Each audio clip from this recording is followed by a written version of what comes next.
భవిష్యత్ కార్యక్రమం సంబంధించి కూడా వారు సూచనలు చేయాల్సిందిగా. అందరికీ నమస్కారం. వివిధ కుల సంఘాల నాయకులు అందరూ ఇచ్చినారు. అందరికీ ప్రత్యేకంగా నా నమస్కారం, ధన్యవాదాలు కూడా.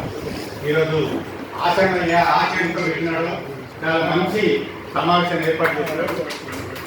ఆయన ఫోన్ చేసినాడు, ప్రత్యేకంగా ఆచరణ పగలు ఇవ్వబడ్డాడు.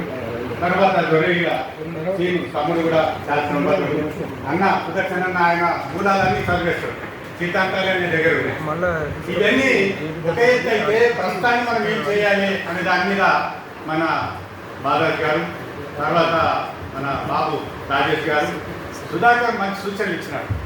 అవి చాలా మందికి తెలియదు. ఈ సూచనల మీద మనం కొట్లాడాలి. మనము ఎప్పుడు మనము ఏంది ఎంకపడం అని అనుకోవద్దు. ఎప్పుడు మనం ముందర పడడానికి ప్రయత్నం చేయండి. 26వ జీవో తీసుకురానికి 3 రోజుల్లో ప్రయత్నం చేసినాం, 3 రోజుల్లో జీవో తీసుకొచ్చినాం. 26వ జీవో ఇదే కొలగడం మీద 150 కోట్లు శాంక్షన్ చేసినాడు ముఖ్యమంత్రి. మనకు బలం లేదు కాదు, సంఖ్యాబలం ఉంది, ధనబలం లేకపోవచ్చు, మన బలం కూడా ఉంది. మన ఇప్పుడు ముఖ్యంగా ఏంటంటే మన తెలంగాణలో నష్టపోయింది యువత. ఎంతో కష్టపడి సంవత్సరాలు తల్లు తిని, తూట దెబ్బలు తిని, కాళ్ళ కొట్టుకొని, చేతుల్లో పెట్టుకొని రక్తం ఓడినటువంటి యువతకు ఉద్యోగాలు లేవు. ఈనాడు రాజేష్ మన నాయకుడు ఎంత కష్టపడ్డాడో తెలంగాణ నుంచి నాకు తెలుసు, నేను అక్కడే ఉన్నాను. కాబట్టి యువతకు ఉద్యోగాలు కావాలి. ఏబీసీ వస్తేనే ఉద్యోగాలు వస్తాయి. ఏబీసీ జరిగితేనే మన వాటా వస్తుంది, ఆర్థిక వాటా. మనం ఎప్పుడు వెనకబడద్దు. చెప్పింది చెప్పకుండా, చేసింది చేయకుండా కొత్త పంతలో నడుపుతాము. ఖచ్చితంగా మనం సాధిస్తాం. నేను ఒక్కని 3 రోజుల్లో ఆలోచన చేసి 8 మందిని తీసుకొని ఢిల్లీకి పోయి సుప్రీంకోర్టులో కేసు వేసినాను. మనిషికి ₹1,00,000 నేను ₹1,00,000 ఖర్చు పెట్టుకున్నాను సుప్రీంకోర్టు. చెప్తున్నాను, మనము వెనుకబడ నాకు లేదు అనకండి. మన ఏ గ్రూపులో 36 కులాలు భిక్ష కులాలు ఉన్నాయి. భిక్ష కులాల జీవన విధానాన్ని ఫోటోలో సహా సుప్రీంకోర్టులో ఇచ్చేస్తున్నాను. 70 పేజీలు, 60 పేజీలు కలింగులు, 60 పేజీల కలింగులు జాతకాలన్నీ తీసుకొచ్చినాను రాజమండ్రి నుంచి. వాళ్ళ జీవన విధానం కలింగులు ఏ గ్రూపులో మొత్తం పోస్టులు తెలంగాణ ఆంధ్రలో వాళ్ళే పెట్టుకుపోయినారు. మీకు చెప్తున్నాను, కలింగులు సెక్రటరీలో 600 మంది ఉన్నారు. గ్రూప్ 1లో మొత్తం వాళ్ళు అటెండర్ దాకా ఏ గ్రూప్ 100 వాళ్ళు కొట్టుకుపోతారు. మన పిల్లలు ఏం కావాలి?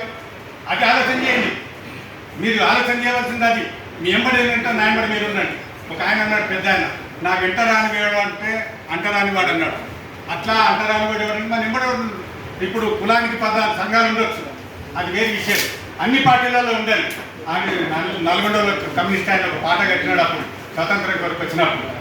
తండ్రి కాంగ్రెస్ వాడు, తనయుడు ఏజెంట్, సొంత తమ్ముడు ప్రజా సోషలిస్టు, ఒకటే ఇంట్లో 4 రకాలు ఉంటారు. దాన్ని బాధపడద్దు మనం. మరి మళ్ళా ఇంత కష్టపడ్డాడు. ఆయన నెంబర్ నేనున్నాను. నన్ను అంటుండే ఆయన, నీ పక్క ఉన్న గాలి కొట్టుకుపోతావు అంటుండే. నన్ను అవే ఏం పోటు నీ అంగి పట్టుకొని ఉంటాను అనేది. అట్లా మనం ఎప్పుడు కూడా వెనుకబడద్దు, ముందరపడాలి. ఏ సిద్ధాంతం గురించి ఈరోజు మీటింగ్ పెట్టినామో ఏబిసిడి ఇది సాధించాలి, సాధిస్తాం. ఆచరణ గారు, మీరు ఆ మెమోరాండం తయారు చేయండి గవర్నమెంట్కు. సుధాకర్ అవి ఈతను నేను ఇవన్నీ తీసుకొని మనము టైం తీసుకుందాము. సీఎం దొరకకుంటే సీఎం సలహాదారు ఉన్నారు కదా, వేం నరేంద్ర రెడ్డి, ఆయన టైం తీసుకుందాం. ఆయన ఇంటి మీదకి పోదాం, మాట్లాడదాం, ఖచ్చితంగా సాధిద్దాం. వెనుకబడితే వెనుకని ఉంటాం. మనం ఎక్కడ పోయినాం? మేము ఎన్నుకున్నామని కాదు, ముందర పడడానికి సాధన చేయాలి. సాధన మన పనులు సమకూరుతారు. సాధన చేయకుండా ఇన్ని కూర్చొని నాకు అన్ని కావాలి ఇన్ని కావాలంటే ఏం రావు. పోదాం, గవర్నమెంట్కి ఇద్దాం. ప్రిన్సిపల్ సెక్రటరీ మినిస్టర్, బీసీ మినిస్టర్కి 2 రోజులు వస్తాడు, పొన్నం ప్రభాకర్ గారు వస్తాడు, ఆయనకి ఇద్దాం. సీఎం అంగేటట్టుగా వేం నరేంద్ర రెడ్డికి ఇద్దాం, ఆయన మొత్తం సలహా ఇస్తారు. తర్వాత ప్రసాద్కి ఇద్దాం, ఎవరు గడ్డ ప్రసాద్ గారికి ఇద్దాం. పోదాం, ఇంటి మీదకి రాకుండా ఇట్లా బయట మీద ఇస్తాను, రండి పోదాం.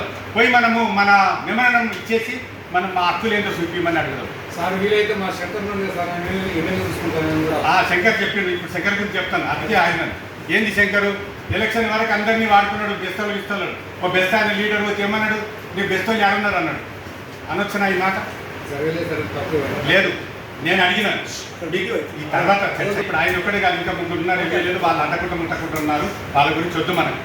మనం పోదాం ముందుకు. మనం కూడా వాళ్ళే వస్తారు, ఎమ్మెల్యేలుగా ఎంపీలు వాళ్ళు వస్తారు. డబ్బులని ముందర ఉండమంటున్నాం. మాకు పదవులు వద్దు, మేము చేసినాం, ఇంత పదవులు చేయాలని అనుభవించడం మా కాదు.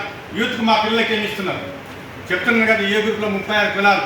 ఒక ఆయన చేసినాను, తోలుబొమ్మల ఆయన తాండూరు ఫోన్ చేస్తే ఆయన ఏమన్నాడు, సార్ నా తన కిరాయి పైసలు ఇవ్వన్నాడు. కిరాయికి ఇవ్వడానికి నాకు ఏ నికరా తీయనికరా ఫోన్లు ఎవరితో పంపించాలి?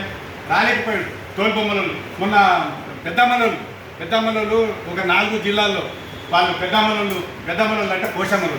ఆ పెద్దమ్మలు అనే లిస్టు బీసీలో ఉంది. బీసీ లిస్ట్లో పెద్దమ్మలు ఉంది, కోశమ్మలు లేదు. సర్టిఫికేట్ చెప్పంటే అనేసి ఇలా కొట్టారు. ఆ పిల్లలు మంచి మెరిట్లో పాస్ అయిన సీట్లు లేవు. వాళ్ళు 20 మంది వచ్చారు, హైదరాబాద్ వచ్చి నాకు ఫోన్ చేశారు, తిరుగుతూ ఉన్నారు. బీసీ కమిషన్ పోవాలంటే బీసీ కమిషన్ అప్పుడే చైర్మన్కి ఫోన్ చేస్తే నేను ఈయనే ఉన్నా సార్, ఇంటికాడ ఇచ్చి వస్తాం, మాకు 20 మంది ఉన్నారంటే రమ్మని 5 మంది తీసుకొని బీసీ కమిషన్ ఇంటికి పోయి అప్పుడే ఆయనకి ఎండార్మెంట్ చేయించేసిన కలెక్టర్లకు ఆర్డర్ చేయమని. ఆ కలెక్టర్ ఆర్డర్ చేశారు. మరి ఈయనే ఉండి రాలేదు అంటే అవి ఏం రావు, ముందర సాగాలి. ఇప్పుడు పోషమ్మలు పెద్దమ్మలు ఒకటే, అమ్మవారిని ఎత్తుకొని